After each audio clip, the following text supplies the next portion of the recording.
Bonjour tout le monde. Alors je vous ai parlé dans une de mes précédentes vidéos de l'importance d'un titre pour son livre. Je vous avais dit que le titre et la couverture constituaient la carte d'identité du livre. Je vous ai parlé du titre, je vais donc aujourd'hui vous parler des couvertures.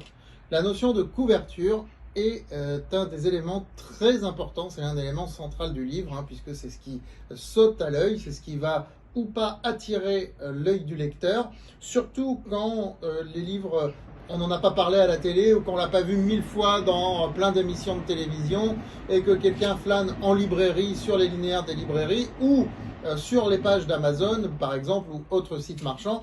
Donc il y a des couvertures qui vont davantage sauter aux yeux ou pas.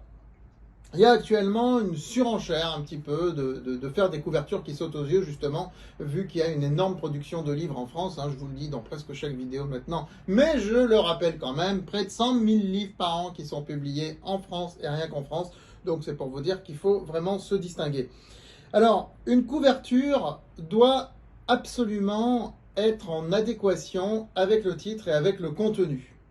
Sinon, c'est du hors-sujet. Le lecteur a l'impression d'acheter un livre hors-sujet si la couverture n'est pas en adéquation avec le contenu.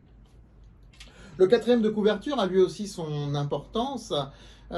Il peut aller d'un résumé du livre à une mise en abîme littéraire pour de la littérature, en passant par un mélange, un mix des deux. Sur des livres comme ces livres-là, Maîtriser la bourse, donc des livres didactiques sur un domaine particulier, il est bon que sur la couverture, on sache un petit peu quels sont les thèmes qu'on va trouver dans le livre. Sur des livres de littérature, par exemple, je prends un roman dans la collection Magnitude, celui-ci, Alice aux petites balles perdues, eh bien, la couverture doit un petit peu montrer quelle va être l'ambiance du livre, l'ambiance, un petit peu, on va avoir une idée vaguement du style de l'auteur, de l'ambiance du livre et de l'histoire. Voilà, ça doit dépeindre une ambiance, le quatrième de couverture, et il doit être en adéquation avec l'illustration de couverture. Faut-il toujours illustrer une couverture? C'est une question qui revient aussi régulièrement. Pas forcément, pas forcément. Vous avez des couvertures qui envoient des messages forts. Par exemple, ce type de couverture, ça envoie un message littéraire fort. Tous les grands éditeurs en France ont l'habitude de faire ce genre de couverture très très sobre, avec juste le titre, le nom de l'auteur. Donc là, c'est pour nos collectifs qu'on a fait ce type de couverture. Le genre, ici témoignage. Et après, chaque éditeur trouve un peu sa couleur, et puis des mini-logos très très discrets qui marquent un petit peu l'empreinte. Voilà, ça envoie un message littéraire fort. On sait tout de suite que c'est de la littérature. Il y a aussi des couvertures qui ne doivent certainement pas être illustrées quand le titre, on veut vraiment qu'on voit le titre avant tout. Je prends par exemple notre collection Hypercut, Tu n'iras pas à l'école mon fils. Le titre doit faire toute la couverture, on ne doit voir que le titre, pas d'illustration. La seule illustration qui apparaît, c'est celle de la collection Hypercut, mais pas d'autres illustrations. Voilà, tout est basé sur la présence du titre, sur la couverture. La couleur aussi est très importante. Le noir est quand même quelque chose d'assez sombre, et une écriture de multicolore sur le noir, ça évoque quelque chose, ça évoque beaucoup de choses donc pour les lecteurs.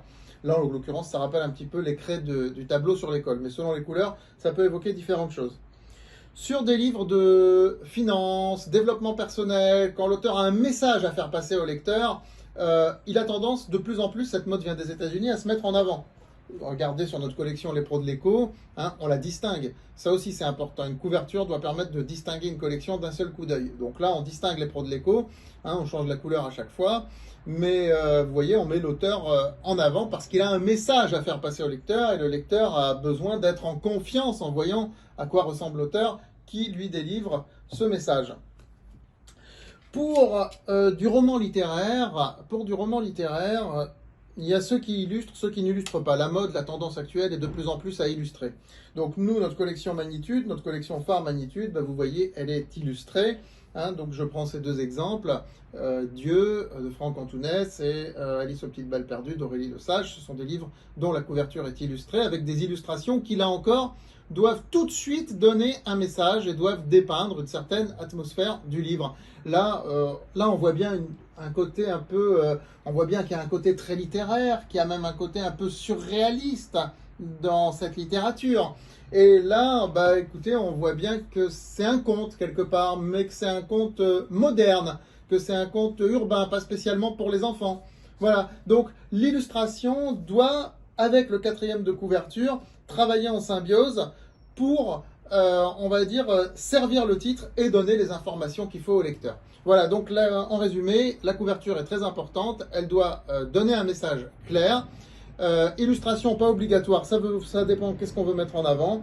Et tous les styles sont permis du moment que ça serve le livre.